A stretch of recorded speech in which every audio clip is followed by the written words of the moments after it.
आधी रात का समय था और एक घर के अंदर उस घर की जो महिला थी वह जगी हुई थी। वह देखती है कि उसके घर वाले सारे के सारे सो चुके हैं। उसके बाद दोस्तों अपना फ़ोन उठाती है और मिला देती है अपने प्रेमी के फ़ोन पर। प्रेमी उधर से फ़ोन उठाता है, कहता है क्या बात है, रात को आधी रात को आपने फ़ोन कैसे किया है। तभी वह महिला कहती है कि देखो मेरे घर वाले तो सो चुके हैं और मुझे पता लगा है तुम्हारे घर वाले सभी के सभी घर से बाहर हैं, किसी शादी में गए हैं। तो मैं अब तुम्हारे पास आ रही हूँ मिलने के लिए। रोज़ रोज़ तुम मेरे घर पर आते हो, मुझे बड़ी टेंशन लगी रहती है। आज मैं तुम्हारे घर पर आ रही हूँ मिलने के लिए, दरवाज़ा खुला रखना। उसके बाद जो प्रेमी होता है वह कहता है ठीक है आ जाओ। और उसके बाद यह जो महिला होती है सीधी निकल पड़ती है आधी रात के समय में अपने पड़ोसी के घर, जो कि 3-4 मकान छोड़कर ही इसके पड़ोस में इसके प्रेमी का मकान था। वहाँ जाने के बाद दोस्तों यह खिड़की से अंदर झांकती है। अंदर इसका प्रेमी लाइट जलाकर लेटा हुआ था और यह जैसे इशारा करती है तो इसका प्रेमी हाथ से इशारा कर देता है कि दरवाज़ा खुला हुआ है, चुपके से अंदर आ जाओ। क्योंकि मेन दरवाज़ा बाहर जो रास्ता था वहीं पर था और वहाँ से वह चुपके से अंदर घुस जाती है और दरवाज़ा अंदर से लगा लेती है। उसके बाद दोस्तों यह जाकर के अपने प्रेमी से लिपट झपट जाती है। प्रेमी भी इसको गले लगा लेता है और दोनों अपनी उस अंतहीन प्यास को बुझाने के चक्कर में एक दूसरे से प्यार और संबंध बनाने लगते हैं। दोनों कपड़े उतार देते हैं और जो प्रेमिका होती है अब प्रेमी की छाती के ऊपर बैठी हुई थी। उसके बाद दोस्तों यहाँ पर प्रेमिका कुछ ऐसा करती है, इसके प्रेमी की मौत हो जाती है। और जब इसके प्रेमी की मौत हो जाती है तो यह वहाँ से चुपके से निकल करके अपने घर आकर सो जाती है। और फिर यहाँ पर ऐसा राज खुलता है दोस्तों, दूसरे दिन जब सभी लोगों को और पुलिस को पता चलता है कि एक इंसान की गांव के अंदर मौत हो चुकी है तो पूरा बवाल मच जाता है। पूरे गांव में शोक की लहर दौड़ जाती है और पूरे गांव वाले यह सोचकर हैरान हैं कि आखिर यह मामला हुआ तो हुआ कैसे। पूरी जानकारी लेने के लिए वीडियो को लास्ट तक जरूर देखा करें दोस्तों। नमस्कार, मैं हूं सुदेश कुमार और तिरछी बात चैनल में आपका स्वागत है। दोस्तों यह घटना घटित होती है उत्तर प्रदेश के बरेली के अंदर, एक भोजपुरा थाना क्षेत्र पड़ता है। उस भोजपुरा थाना के अंदर समसपुर गांव पड़ता है। समसपुर गांव के अंदर यह घटना घटित होती है।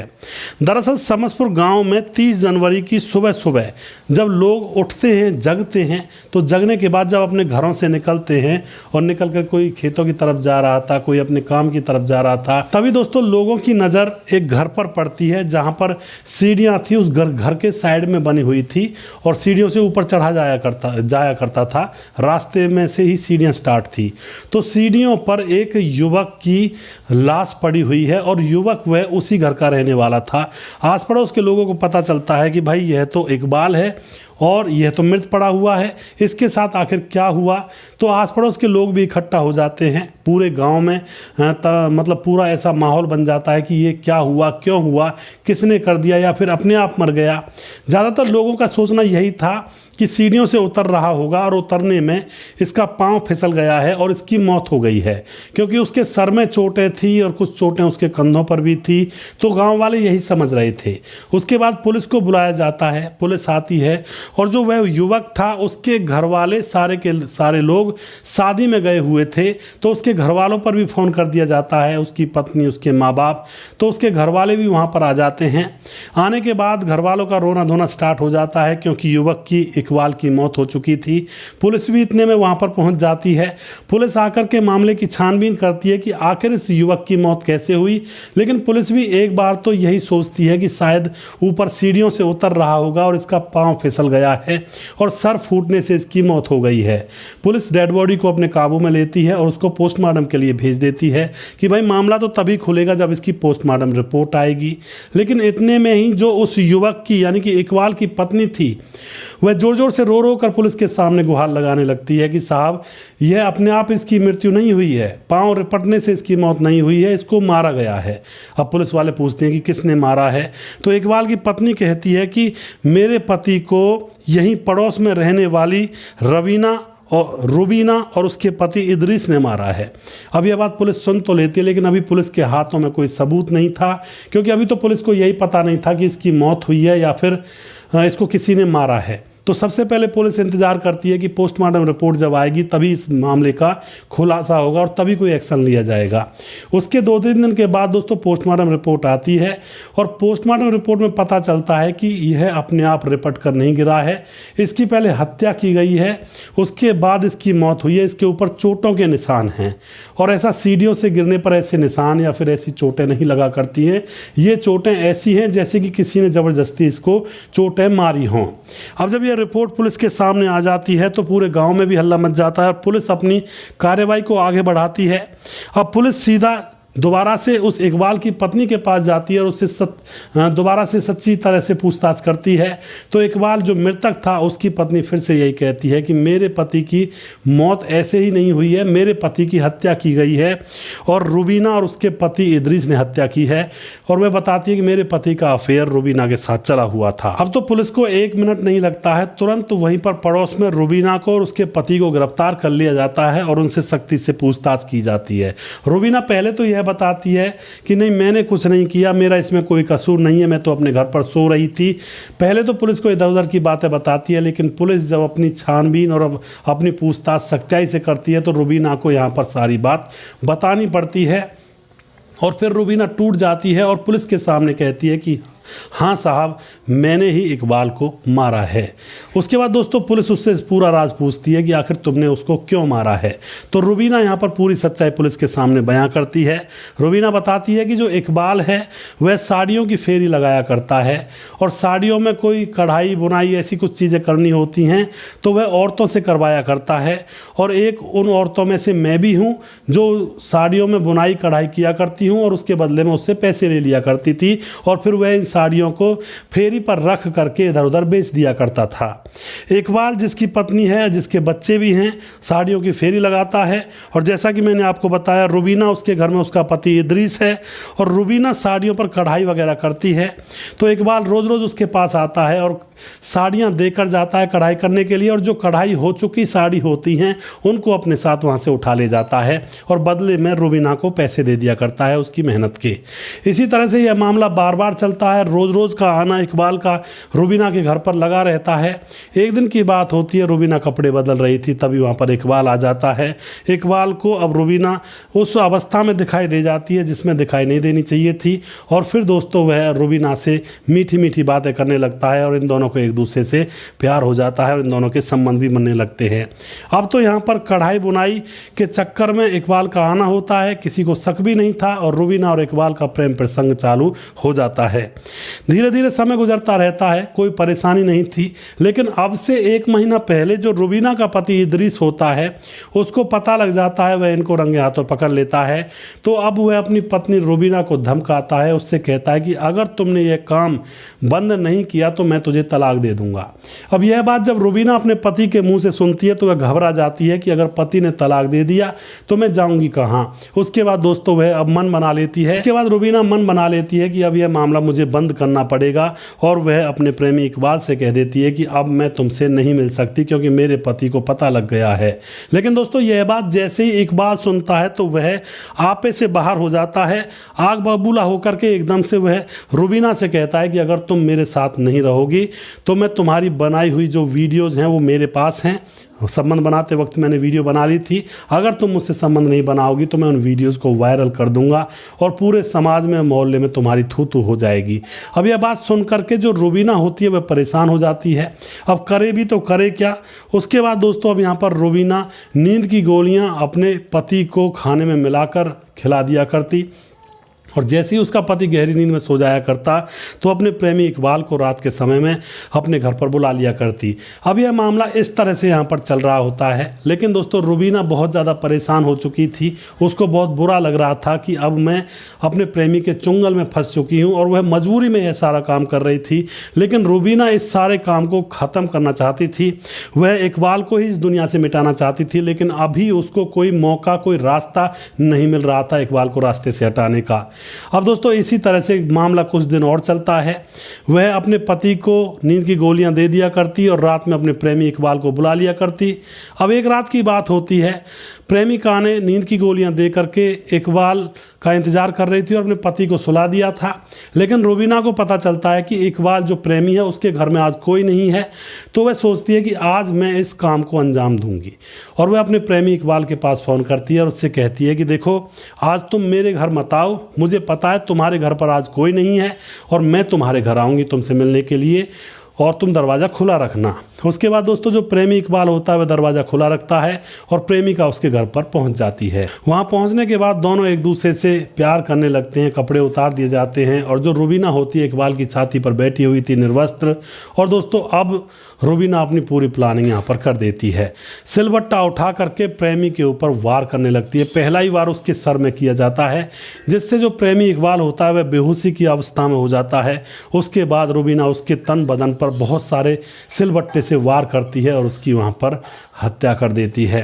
और उसके बाद सीढ़ियों पर उसको तड़पता हुआ छोड़कर, क्योंकि वह भागने की भी थोड़ी बहुत कोशिश करता है, लेकिन उसका कुछ ऐसा मामला हो गया था कि आवाज़ भी नहीं निकल पाई थी, उसको गुम चोट लग गई थी सिर में।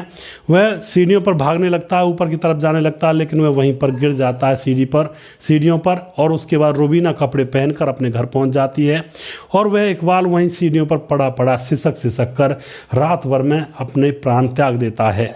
और जब सुबह गाँव वाले देखते हैं उसको तो पुलिस बुलाते हैं। और उसके बाद दोस्तों मैंने आपको स्टार्टिंग में बता ही दिया, पुलिस आती है, पुलिस रूबीना को पकड़ लेती है और यहाँ पर इस तरह से मामला खुलता है। तो दोस्तों रूबीना को तो पकड़ लिया, लेकिन उसका पति इदरीस, उसको भी पुलिस शक के दायरे में ले रही है।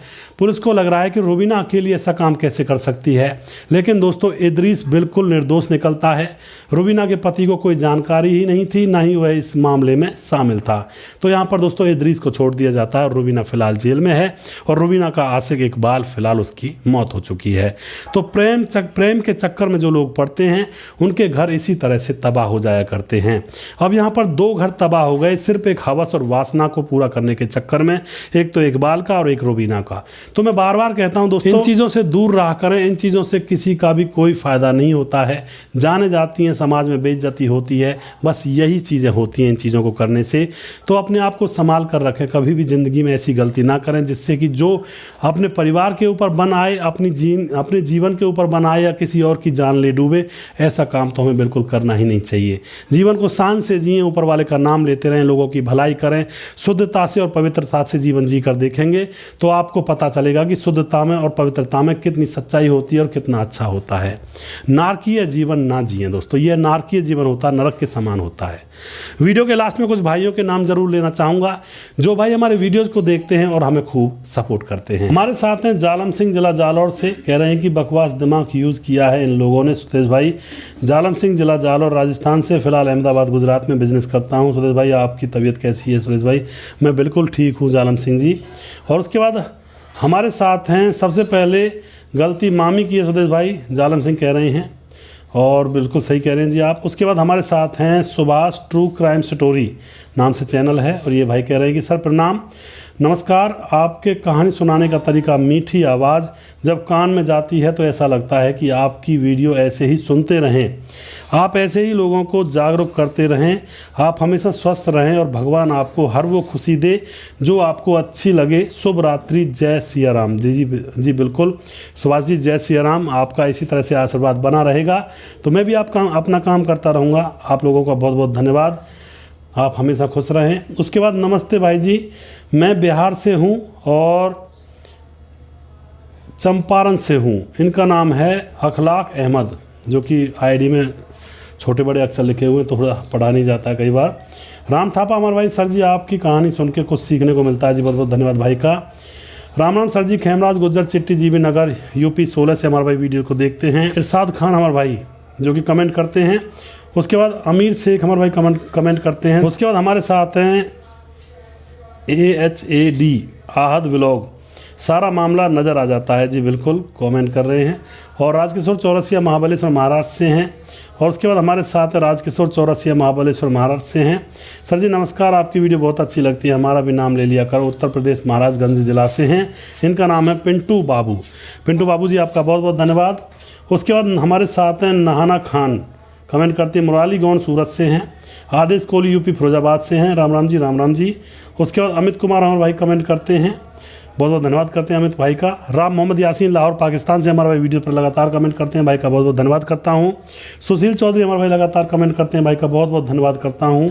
हमारे साथ है अजय प्रजापति। सर मैं आपकी सारी वीडियो देखता हूँ, मेरा नाम अजय कुमार है, ज़िला सुल्तानपुर से हूँ। आप भी सर मेरा भी नाम ले लिया करें। जी बिल्कुल अजय जी, आपका नाम बिल्कुल लूँगा मैं। आप बहुत खुश रहें और इसी तरह से हमें सपोर्ट करते रहें। मालिक राशिद हमारे भाई कमेंट करते हैं, उसके बाद आनंद कुशवाहा कमेंट करते हैं, संजीव कुमार नेपाल से कमेंट करते हैं, दादा अंकित सिंह तोमर कमेंट करते हैं, राम राम सर राम राम जी।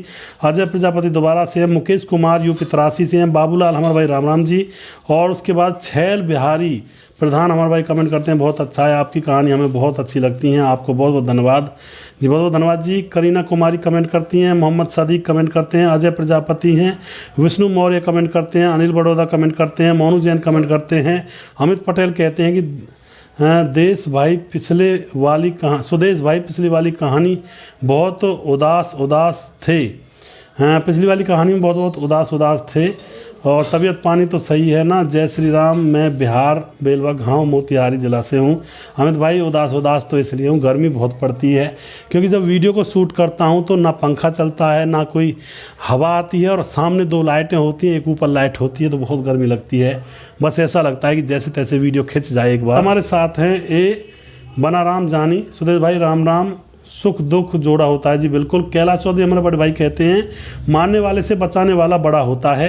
जैसे सरदार जी ने परिवार को बचाकर इज्जत के साथ जीने के लिए सहायता की। कैलाश चौधरी कल्याण महाराष्ट्र से हैं। जी बिल्कुल बड़े भाई आप सही कह रहे हैं। सुभाष बिंद प्रतापगढ़ गांव जिला का पूरा नाम बताएं जी। उसके बाद हमारे साथ है रेशमा खान कमेंट करती हैं। उसके बाद साहब वीर कमेंट करते हैं, प्रवीण बघेल शिवपुरी से हैं, सुजीत कुमार कमेंट करते हैं, राम निहौर यादव कमेंट करते हैं। और उसके बाद ER अखिलेश कल्पना पटेल कमेंट करते हैं, good story sir, I am Akhilesh Patel, Purnia Kalinjar Banda UP से हैं। सूरज जी हमारे भाई कमेंट करते हैं, राधे राधे सुरेश भाई, क्या हाल है आपके? Very good story, your story was very late, I am Suraj from Fiji. जय हिंद जय भारत। लेट तो स्टोरी इसलिए हो रही सूरज जी, गर्मी पड़ी हुई है और बहुत ज़्यादा बुरा हाल हो रहा है, क्योंकि गांव में लाइट की भी सुविधा कई बार नहीं रहती है, कई बार चली जाती है 8-8 घंटे के लिए, लेकिन काम करना होता है, काम नहीं कर पाते हैं लाइट की वजह से। कई बार ऐसा भी हो जाता है, इन्वर्टर भी बोल जाते हैं, यानी कि वो भी ख़त्म हो जाते हैं। गांव में ऐसा ही होता है, मैं गांव का रहने वाला हूं। प्रवीण बघेल शिवपुरी से हैं। धीरज बनवाल हमारे भाई, क्या स्टोरी है सर जी? इसलिए कहते हैं सारे जहां से अच्छा हिंदुस्तान हमारा। जी बिल्कुल। और जो भाई रह गए हैं उनका नाम मैं अगले वीडियो में ज़रूर लूँगा। अगला वीडियो बहुत जल्दी फिर से लेकर आऊँगा, तब तक आप खुश रहें, सावधान रहें। जय हिंद जय भारत।